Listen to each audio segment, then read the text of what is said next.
ये मिलके बनता है, कंप्यूट वर्ड से मिलके बनता है, और ये कंप्यूट वर्ड एक अंग्रेजी का वर्ड होता है और इसका मतलब होता है गणना करना या कैलकुलेशन करना। अगर हम हिंदी में बात करें तो यहाँ पे देखिए मैंने लिखा है कंप्यूटर शब्द अंग्रेजी के कंप्यूट शब्द से बना है जिसका अर्थ है गणना करना, इसलिए इसे संगणक भी कहते हैं। जो हमारा कंप्यूटर होता है उसको हम हिंदी में संगणक भी बोलते हैं। इसका आविष्कार गणनाएं करने के लिए किया गया था, लेकिन आज की डेट में जो हमारा कंप्यूटर है वो कई अलग अलग तरीके के कार्य भी करता है। ओके, ये छोटा सा एक इंट्रोडक्शन है, फिर आगे आइए देखते हैं। ये हमारा एक बेसिक इमेज है, इसमें कई सारे कंपोनेंट्स हैं, आप लोग हालांकि काफी लोग जानते होंगे इसके बारे में। तो ये होता है हमारा कीबोर्ड, ये होता है हमारा एलसीडी मॉनिटर, ये है सीपीयू जिसके अंदर हमारा प्रोसेसर लगा रहता है, मदरबोर्ड होता है और इसके अंदर रैम होती है, हार्ड डिस्क होती है और बहुत सारी चीजें होती हैं इसके अंदर। और ये होता है हमारा यूपीएस, अनइंटरप्टेड पावर सप्लाई। कई बार इसका भी फुल फॉर्म पूछा गया है तो आप कहीं पे नोट डाउन कर सकते हैं। अनइंटरप्टेड पावर सप्लाई, इसका बेसिकली काम ये होता है कि जब हमारा सिस्टम ऑन रहता है और पावर इन केस कट हो जाती है तो ये हमारे सिस्टम को पावर बैकअप देता है। और इसका काम होता है डीसी टू एसी कन्वर्जन। एक तरीके का ये इन्वर्टर होता है हमारे कंप्यूटर के लिए। जब पावर कट हो जाएगा तो इसके अंदर जो इनबिल्ट बैटरी होती है वो उससे ये पावर बैकअप देता है हमारे सिस्टम को। और यहाँ पे कई बार सीपीयू का फुल फॉर्म पूछा जाता है तो सेंट्रल प्रोसेसिंग यूनिट, और यहाँ पे एलसीडी का भी कई बार फुल फॉर्म पूछा जाता है तो इसका फुल फॉर्म होता है लिक्विड क्रिस्टल डिस्प्ले। ओके, तो यहाँ पे माउस ये और कीबोर्ड ये हमारे इनपुट डिवाइस होते हैं जिसके थ्रू यूजर क्या करता है हमारे सिस्टम को इनपुट देता है। ओके, तो ये बेसिक कंप्यूटर का हमारा डायग्राम था। आगे टॉपिक देखते हैं क्या है, व्हाट इज कंप्यूटर। तो कंप्यूटर क्या है बेसिकली, कंप्यूटर एक तरीके का एडवांस इलेक्ट्रॉनिक डिवाइस होता है जो हमारा रॉ डेटा होता है, एक तरीके से जो अनप्रोसेस्ड डेटा होता है उसको एज ए इनपुट लेता है और फिर उसको प्रोसेस करके उसे यूजफुल डेटा या यूजफुल इंफॉर्मेशन में कन्वर्ट करता है। तो यहाँ पे जो हमने डेफिनेशन लिखी उसको एक बार जल्दी से देख लेते हैं। Computer is an electronics advance electronic device that take raw data as input from the user and process. यहाँ पे वर्ड यूज किया है प्रोसेस। प्रोसेस का मतलब होता है उस पर कैलकुलेशन अप्लाई करना जो डेटा या इनपुट यूजर के थ्रू दिया गया है। These data under the control of instructions. तो यहाँ पे इंस्ट्रक्शंस क्या होते हैं, एक तरीके के कुछ सेट ऑफ रूल्स होते हैं जिनको अप्लाई करता है प्रोसेसर खुद से या कंप्यूटर अप्लाई करता है, और इन इंस्ट्रक्शंस के ग्रुप को हम बोलते हैं प्रोग्राम। यहाँ पे देखिए called programme and give the result. जो रिजल्ट होता है उसको हम आउटपुट बोलते हैं। And save output for the future use. अगर हम उस रिजल्ट को जो हमारा कंप्यूटर कैलकुलेट करके जो रिजल्ट्स निकाल रहा है, आउटपुट निकाल रहा है, उसको अगर हम फ्यूचर में यूज करना चाहते हैं तो उस रिजल्ट को हम सेव भी कर सकते हैं। ओके, तो यहाँ पे जल्दी से हिंदी में देख लीजिए। कंप्यूटर एक उन्नत एडवांस इलेक्ट्रॉनिक्स उपकरण है जो डेटा को यूजर के द्वारा दिए गए निर्देशों, यहाँ पे निर्देश का मतलब है इंस्ट्रक्शंस के आधार पर उपयोगी जानकारी में बदलता है, मींस इंफॉर्मेशन में कन्वर्ट करता है। उपयोगी जानकारी में बदलता है मींस इंफॉर्मेशन में कन्वर्ट करता है। अब बात आती है कि कंप्यूटर हमारा किससे मिलके बनता है। तो कंप्यूटर के मेन दो पार्ट्स होते हैं, एक पार्ट होता है हार्डवेयर, दूसरा पार्ट होता है सॉफ्टवेयर। तो यहाँ पे हार्डवेयर वो पार्ट होता है जिसको हम फिजिकली टच कर सकते हैं, मींस जैसे CPU, monitor, keyboard, mouse, UPS, ये सारी चीजें क्या हैं जिनको हम फिजिकली टच कर सकते हैं, ये सब हार्डवेयर की कैटेगरी में आते हैं।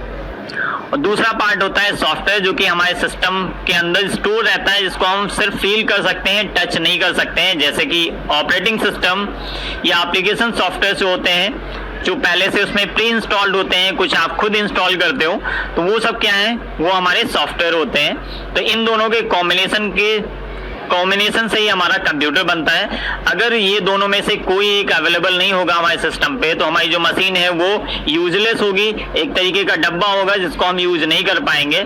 आप सिंपल एग्जांपल ले लीजिए आप अपने मोबाइल का। अगर आपके मोबाइल पे जो भी ऑपरेटिंग सिस्टम पड़ा हुआ है, मोस्टली लोग एंड्रॉयड फोन यूज करते हैं, अगर उसमें से एंड्रॉयड ऑपरेटिंग सिस्टम निकाल दिया जाए तो आपका जो मोबाइल फोन है उससे आप एक सिंगल छोटा सा कोई भी काम नहीं कर सकते, वो सिर्फ एक डब्बा बन के रह जाएगा। तो हमारा जो कंप्यूटर होता है वो दो मेन पार्ट से मिलके बनता है, हार्डवेयर एंड सॉफ्टवेयर। ओके, तो आई होप क्लियर हो गया होगा।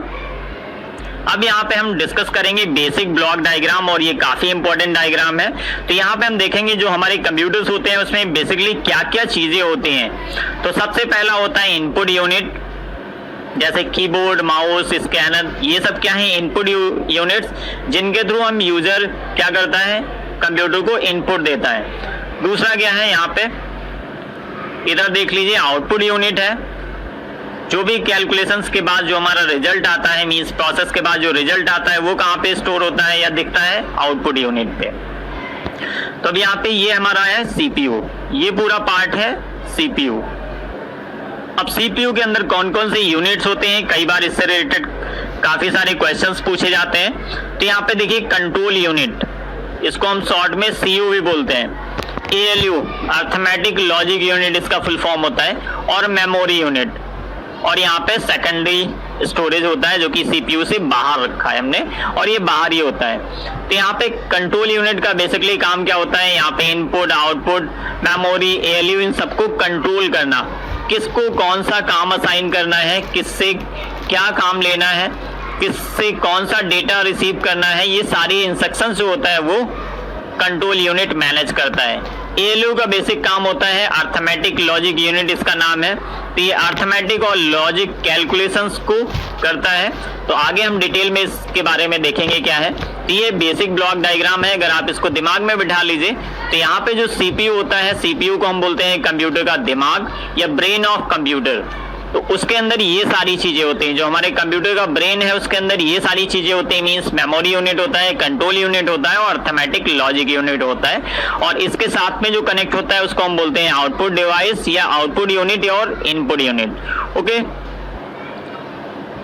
तो यहाँ पे अब हम बात करेंगे इनपुट डिवाइस की। तो इनपुट डिवाइस क्या होता है, एक हार्डवेयर होता है, या फिर उसको हम पेरिफेरल डिवाइस भी बोलते हैं। एक वर्ड हमने यहाँ पे यूज किया है पेरिफेरल, और ये काफी इंपॉर्टेंट वर्ड है।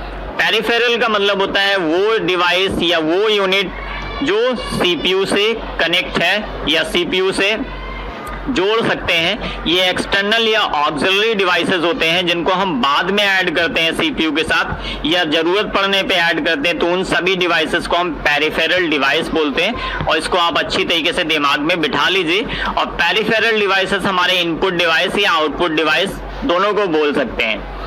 ओके, तो यहाँ पे डेफिनेशन देखिए, मैंने हिंदी में लिखा है, बहुत इजीली समझ में आएगा। इनपुट डिवाइस एक हार्डवेयर या पेरिफेरल डिवाइस होता है जो कंप्यूटर को डेटा भेजने के लिए उपयोगी बनाता है या किया जाता है, उपयोग किया जाता है। तो यहाँ पे इनपुट डिवाइस वो डिवाइसेस होते हैं जिसके थ्रू यूजर कंप्यूटर को इंस्ट्रक्शंस देता है या इनपुट देता है, जिसको कंप्यूटर प्रोसेस करेगा आगे। आउटपुट डिवाइसेस वो डिवाइसेस होते हैं एक तरीके से, इनको हम हार्डवेयर या पेरिफेरल डिवाइस भी बोलेंगे, जो कंप्यूटर से डेटा प्राप्त करते हैं। यहाँ पे देखिए, प्राप्त करते का मतलब है रिसीव करते हैं। उनको हम क्या बोलते हैं, उस टाइप के जितने भी डिवाइसेस होते हैं उन सबको हम आउटपुट डिवाइस बोलते हैं। प्लस अब बात करते हैं मेमोरी की, और ये भी काफी इंपॉर्टेंट कंपोनेंट होता है हमारे कंप्यूटर का।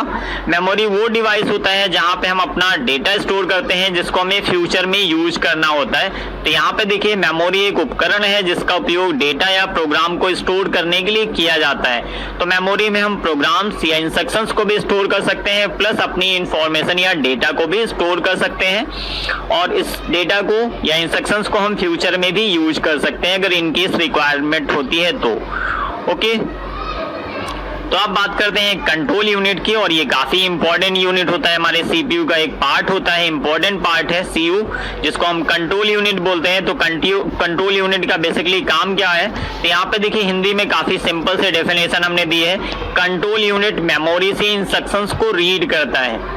जो हमारी मेमोरी होती है उसमें पहले से इंस्ट्रक्शंस स्टोर रहते हैं जिनको यूज करके हमारा कंप्यूटर प्रोसेस करता है। तो कंट्रोल यूनिट क्या करता है, मेमोरी से इंस्ट्रक्शंस को रीड करता है और फिर उन्हें सिग्नल्स में कन्वर्ट करता है, जिसको हम बोलते हैं डिकोड करना।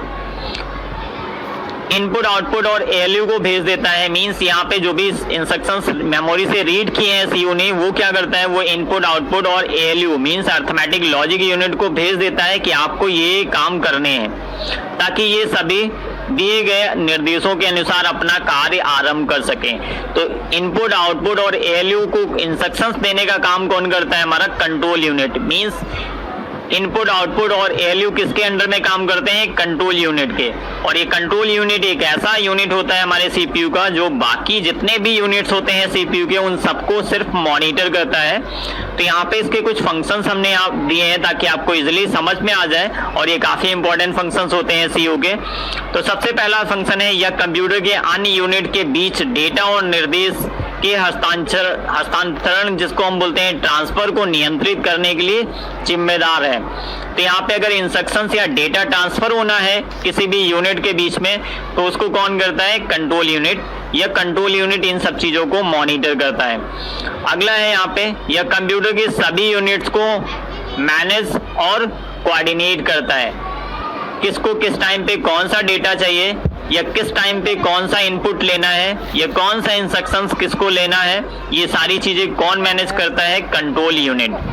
अगला है मेमोरी से इंस्ट्रक्शन रीड करता है और उन्हें डिकोड करता है। ये काफी इंपॉर्टेंट फीचर होता है और ये main function of the CU है, जो मेमोरी से इंस्ट्रक्शंस को रीड करना और उनको डिकोड करना। लास्ट में देखिए ये भी काफी इंपॉर्टेंट है, यह डेटा को प्रोसेस या स्टोर नहीं करता। तो कई बार इससे रिलेटेड क्वेश्चन पूछा जा सकता है कि सीयू हमारा डेटा को स्टोर कर सकता है या डेटा को प्रोसेस कर सकता है। तो आप यहाँ से इसका आंसर इजीली दे पाएंगे कि डेटा को ना ही स्टोर कर सकता है ना ही ये किसी भी तरीके की प्रोसेसिंग करता है। ये सिर्फ हमारे पूरे कंट्रोल सीपीयू को, हमारा जितने भी कंपोनेंट्स होते हैं उनको सिर्फ मॉनिटर करता है, उनको इंस्ट्रक्शंस देता है, ना कि खुद प्रोसेस करता है। ओके, तो इजीली समझ में आ गया होगा ये सारी चीजें। अगला यहाँ पे एएलयू जो कि काफी इंपॉर्टेंट यूनिट होता है हमारे सीपीयू का। इसके दो सब पार्ट्स होते हैं, एक पार्ट होता है अर्थमेटिक और दूसरा पार्ट होता है लॉजिक। तो अर्थमेटिक सेक्शन में क्या होता है? एडिशन, सब्ट्रैक्शन, मल्टीप्लिकेशन, डिवीजन, जितने भी टाइप के अर्थमेटिक कैलकुलेशंस होते हैं उनको हैंडल करने के लिए या उससे रिलेटेड जो भी ऑपरेशंस होते हैं उनको ये अर्थमेटिक सेक्शन हैंडल करता है। और नीचे दिया हुआ है लॉजिक सेक्शन। लॉजिक सेक्शन में क्या होता है? बेसिकली जैसे कंपैरिजन करना है, दो अलग अलग नंबर्स हैं, उनमें से हमें चेक करना है कौन सा ग्रेटर है कौन सा स्मॉलर है, तो वो लॉजिक सेक्शन काम करेगा।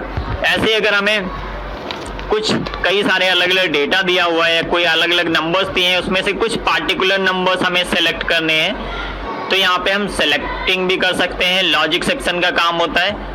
मैचिंग का काम होता है, अगर कई सारे डेटा है उनमें से